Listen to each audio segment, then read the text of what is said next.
teacher. Come on, you can play football here. And one game. And the disparity is that when you got coaches, and I don't just say this because he's my friend or because I'm doing a book on him. Steve Spurrier says, you touch a woman, you're gone. That's it, period. Yep. And yet they just accepted a guy who did this, and they're like, well, we think he's going to be all right. Not a bad kid. He didn't touch a woman. He beat her in her head. Exactly. Yeah, there's that degree. And in one game, the suspension, not quite enough. No. Time now for the weekly roundtable. We've decided, despite the fact that it's not round, and it may be marble, it may be granite, we're going to call it round because we call it round. And, of course, with me once again, Tom Schmitz, the irascible one over here to my right, yes. And the kind, sweet guy, the guy that everybody loves a lot more than Tom James, joins me for the discussion today. And it centers around, but not as about Muhammad Ali. Somehow I didn't end up good in that conversation just then. Well, we'll flip roles next week. How about that? Okay. Meanwhile, the subject is name athletes you can compare to, but would not make equal to the greatest, Muhammad Ali, who we know all about what's happened there and how the world has reached out and how people have reacted to his incredible career and who he was and what he was. And really it's been talked about to a point of exhaustion, but yet it hasn't. No. Because he is somebody special that's a once-in-a-lifetime and beyond kind of person. Having said that, we began to think, what is there that's transcendent about other athletes in your time that you say in other sports were, to you, impactful ways outside of the sport they play in? May I go first today? Certainly. You may. Okay. In more than a half century, there have been a couple of ways for me, and I can't just say one group. But first, there was Stan Musial in baseball for many reasons. Yeah. He was such a gentleman, number one, and he played in, get this, 24 All-Star games. 24 All-Star games. Wow. It's consistency. 24, that's a bunch. A little later came Mickey Mantle, but for all the things that he was, and the star he was with the Yankees. You loved his flaxen hair and his great speed and his power. And jumping forward, other athletes now quickly. And the culture for me as a young sports writer, there were a couple of people that stuck out. Arnold Palmer. Yeah.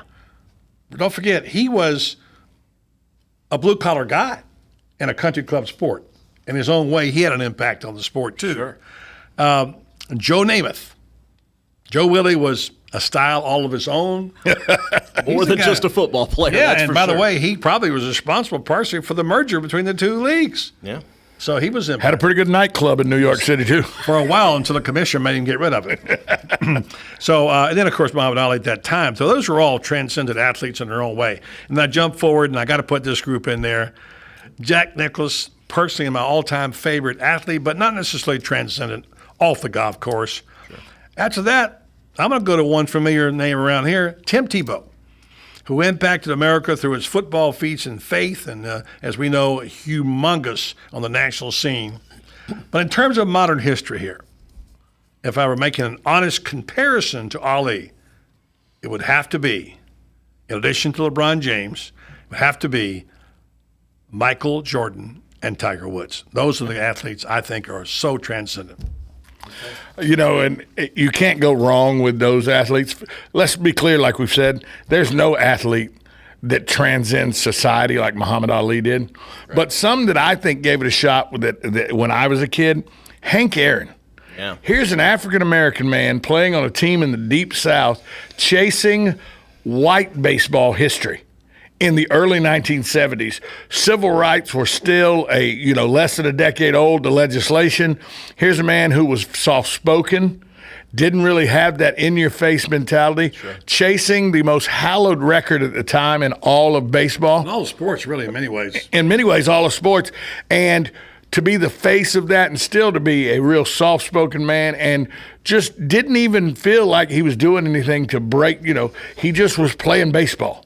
And to me, that sent a message that you can be great without having to stump your chest and tell the world how great you are. And getting death threats, we might Getting death threats. Another guy who transcended because he took a sport that was hillbilly, backwoods, mountain ridge racing and made it a mainstream television sport. Richard Petty. I like that Petty. one. Good Richard one. Petty, number 43. Long before Dale Earnhardt Sr. with the number 3 car, long before the Intimidator was there, the King was there. 200 victories on the NASCAR circuit. To this day, when you see that Petty blue and red STP, you don't think about who's driving that car. You think about there's Richard Petty's race car. Yep. And it's 2016. They call him the King also. The King. That's right. And my third person isn't an athlete, but he is just as important to the world of athletics in the United States as anybody that you could have. And that's the man who you numerous times have credited with making the NFL the sport that it is today, the $9 billion entity it is today, and that's Pete Rozelle, the commissioner who ushered in the TV era, ushered in the merger of the two sports, and Paul Tagliabue, Roger Goodell, and every football player in the league making millions and millions of dollars right now can say thank you to Pete Rozelle. And should take his lessons and learn from this book. Very good. All good ones, both of you guys, by the way. And, of course, this is a matter of scope because there's only one Muhammad Ali. He's one of my 3 idols growing up. So this has obviously been a tough week for all of us to see him go. I'm going to take Jordan and I'm going to take Babe Ruth because they're sort of obvious, and I'm going to set them aside. We know about them.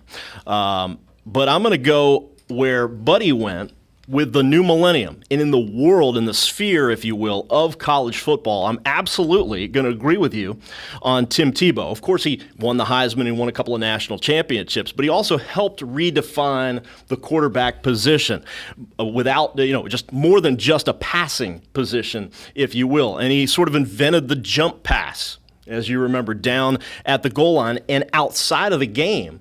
The faith aspect, the squeaky clean role model element. There was a lot more to Tim Tebow in the fans' minds than just him being And all moms, a quarterback. all moms loved him, by the way. No too. question about it. No question about it. When I look back a little before my time, Arnold Palmer, no question. He was the best golfer in the world before Jack came along. And when TV was emerging in this country in the 50s and 60s, he was a charismatic superstar.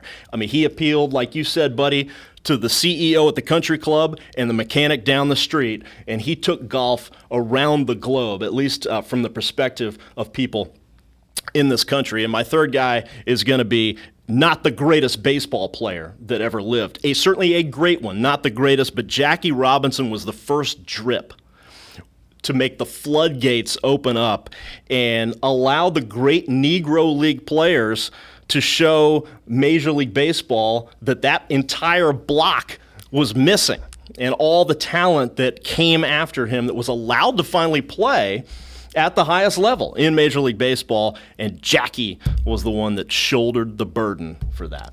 Real well done, guys. And, of course, all transcendent athletes. And as we think about Muhammad Ali's greatness, we remember there have been other special people, but none like Muhammad Ali. Yeah. Thanks to Tom and Tom. This is the Roundtable.